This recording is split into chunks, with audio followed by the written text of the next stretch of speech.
In an alternate America ruled by a harsh dictatorship, thousands of teenage boys volunteer each year for a deadly competition called the Long Walk. From the applicants, 50 are chosen by lottery, supplied with food and water, and ordered to walk non-stop along a designated route under military supervision. If a participant drops below 3 miles per hour, 4.8 kilometers per hour, for more than 10 seconds, he receives a warning. Maintaining the pace for an hour erases one warning, but a fourth offense results in immediate execution by gunfire. The contest continues until a single boy remains alive, who is rewarded with a large sum of money and any wish of his choice.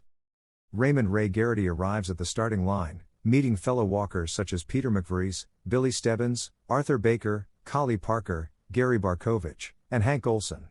The event is overseen by the commanding officer known only as the Major. On the first day, Ray bonds with Peter, while the first casualty occurs when Thomas Curley suffers a leg cramp, slows down, and is killed. Gary is despised by the others after provoking Rank into an attack that leads to Rank's death at the hands of soldiers. Later, Ray confides in Peter that his true reason for joining is revenge. He intends to wish for a carbine so he can kill the Major, who executed his father for defying the regime. Peter admits that when he reaches his breaking point, he plans to simply stop and accept death. As the days wear on, more boys collapse. Hank becomes delirious, lashes out at the guards, and is gunned down, left to bleed as punishment.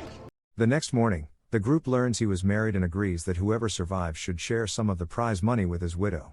Haunted by Rank's death, Gary begs Ray to accept him into their circle, but soon loses his mind and kills himself with a spoon. The walkers dwindle until only Ray, Peter, Billy, Arthur, and Collie are left.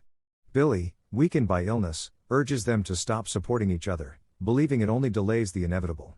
In one town, Ray spots his mother and nearly gets himself executed trying to reach her, but Peter drags him back in time. Collie later seizes a guard's rifle, shoots the soldier, and turns the gun on himself after being injured by the others. Arthur, suffering from internal bleeding, eventually gives up and steps aside.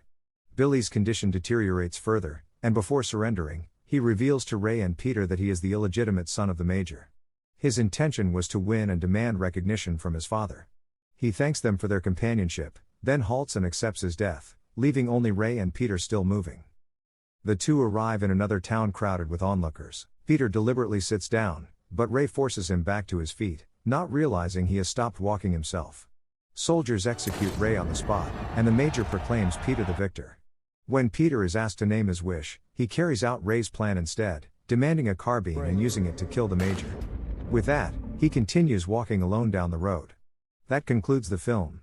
Thanks for watching. Don't forget to like, comment, and subscribe.